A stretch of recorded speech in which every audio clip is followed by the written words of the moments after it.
Hello there, health coaches. Welcome to our Supplements Expert Series. I put this together for all of us because, let's be honest, we did not learn much about supplements in health coaching school. That's just a fact. And yet it comes up all the time. And you're probably taking your own supplements too. So today we're going to focus on probiotics.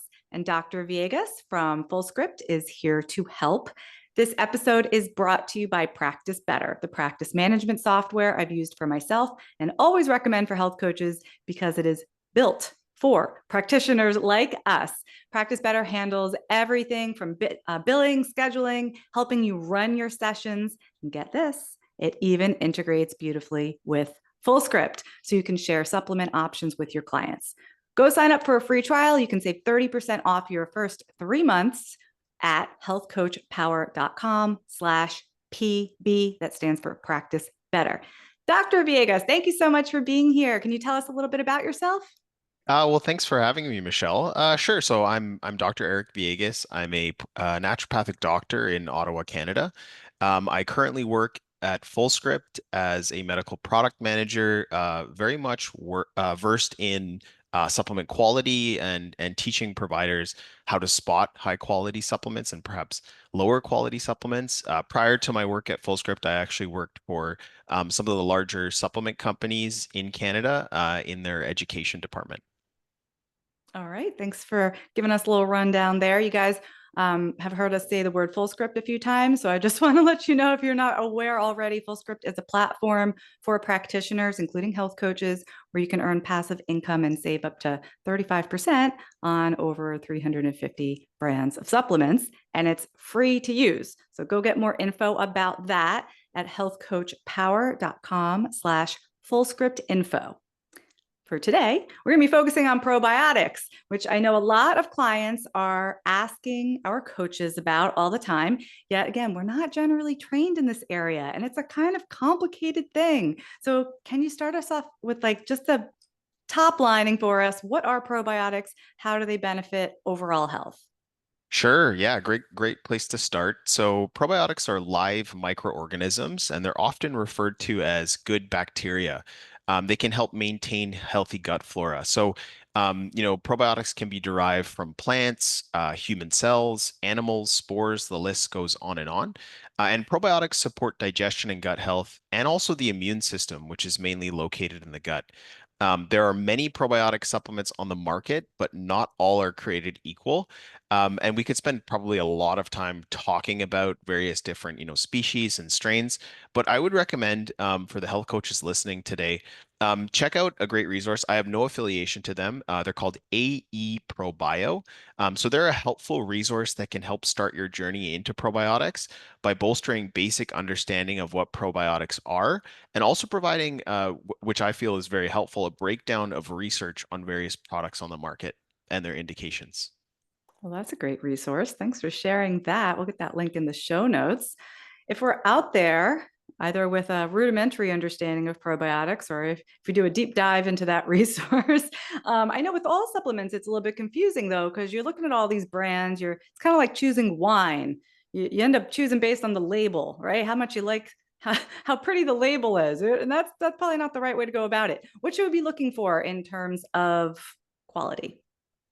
Great question. So I would say look for a product with well-researched species, like specific strains of Lactobacillus acidophilus or Bifidobacterium lactis. And of course, ensure that it has enough colony-forming units or CFUs, which are the gold standard for measuring the potency of probiotic products. And they're typically in the billions of CFUs to be effective. I would consider clinical evidence supporting the specific strains for the health goals of your client. So, numerous studies support probiotics benefits for gut health, including reducing symptoms of irritable bowel syndrome, known as IBS, and supporting the immune system. Additionally, some studies also show potential benefits for mental health, such as reducing symptom severity in conditions like anxiety and depression. That thing about CFUs is important because I've noticed sometimes with lower cost probiotics, you look and the number of CFUs in there is way, way, way, way, way smaller than another product that might be at a higher price point, but you're actually getting far more. Would you say that's a typical thing that you might find among brands? Oh, definitely. Yeah, very important to look again at CFUs in the billions because, to your point, a lower quality probiotic product might contain only millions or a very small amount. And that's really just like a drop in the ocean if you consider, the trillions of organisms that are colonizing our gut. Ah, okay, good. So we're going to look at those numbers. What about third-party testing? I know that's a thing with like fish oil. Is that a thing with probiotics? Yes, it is. Third-party testing actually applies to many different categories of supplements, and essentially, third-party testing ensures that what's on the label is in the bottle. So, third-party testing ensures the product contains the strains listed on the label in the correct CFU amounts, and that it's free from contaminants. And so, contaminants here could be things like pesticides, heavy metals, certain drugs, or allergens. So, this essentially helps guarantee the safety and effectiveness of the product. And the label should list the third-party certification seal along again with those specific strains and their CFU count at the time of manufacture. And I would say, in addition to third-party certification seals, always check for an expiration date on the product, and also ensure that products are stored correctly from wherever you buy your supplements. Great. I was going to ask you, how do we know if it's third-party tested? There is usually some type of label or seal or something like that. And then I imagine if we are buying through full script, that's listed right there in the product description. That's correct. It will be listed there. And again, it'll be directly on that label. So there are third-party certifications that are more at like the brand level. So you'll see certain brands on their websites, they'll say, third-party certified for CGMP, and then they'll provide those details. But for third-party testing, you want to make sure that that specific seal is directly on that product label. Great tip. All right. So for I know, health coaches are buying probiotics for themselves. I know I buy them for my kids. We're probably talking to our clients about them. Heck, we probably just have friends and family members asking us these questions all the time because they assume we know and we don't necessarily know. So it's good to at least have this background of knowledge.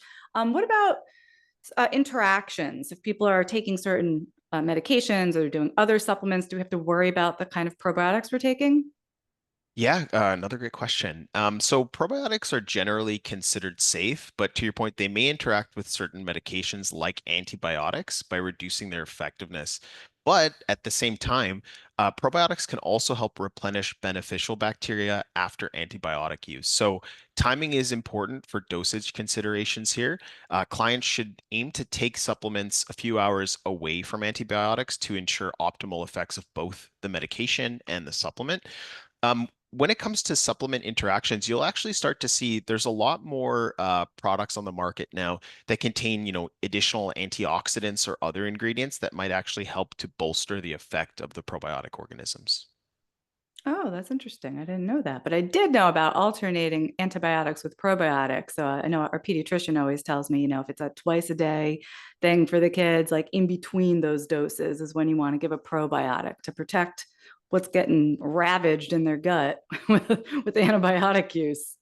Yeah, correct. I mean, as the name implies, antibiotics they'll kill off bacteria, and oftentimes that means that sort of more pathogenic, like fungi, yeasts can maybe start to take over. So supplementing with a probiotic not only helps to replenish the bacteria that are there, but could also help to prevent the colonization of those pathogenic organisms. I have a question. I think about this a lot when I'm buying because we tend to like find a brand and then we like the brand, even when it comes to makeup or clothing or anything. And then we buy it again. But when it comes to probiotics, is it cool to stick with the same brand that we know and we love? Or I feel like it's the kind of thing you want to be rotating. That's a good question. I think it would come down to the specific case. So again, if that specific product is involved in a clinical trial, for kind of like what the indication is, then I would recommend, following that. But if it's more for general use, then yeah, for sure, people can kind of like rotate through different probiotics, just to ensure that they're getting a variety of different strains.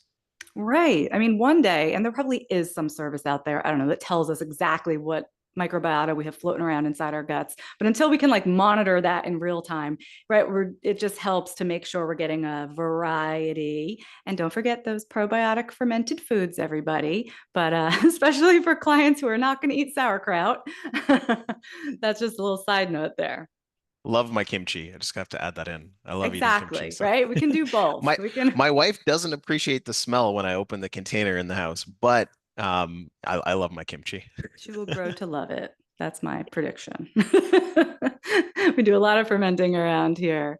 Oh, awesome. So that you're right. Like we always like to do stuff with food first when we can. But I mean, Absolutely. honestly, most of our clients are going to put their nose straight up in the air when it comes to kimchi or anything like that, unless they're very, very special and rare.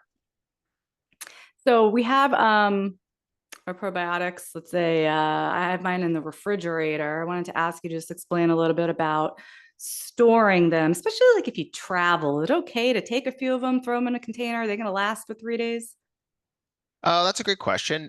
Generally, probiotics, whether they're shelf stable or refrigerated, are manufactured with overages. So they'll contain over 100% of the listed CFU just to ensure that by the time they expire, they contain about 100%. But it's important to note here that some probiotics, again, need refrigeration, while others are shelf stable, which means that to your point, you can throw them into your luggage, you can travel with them and not worry, about having to refrigerate them. So it's important to follow the storage instructions on the label to ensure that the live bacteria remain active and effective.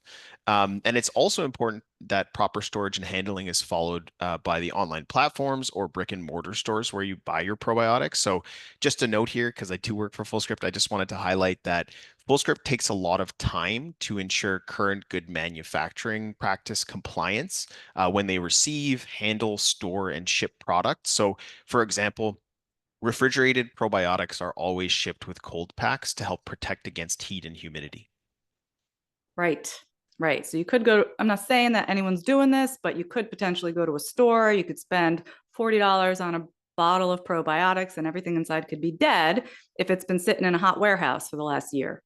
Absolutely. Yeah, and that's definitely a concern, right? So it's important that you vet those sort of storage standards from the companies that you're buying products from. All right, awesome. So I'm sure anyone listening who's not currently taking probiotics is now like, maybe I should be taking a probiotic.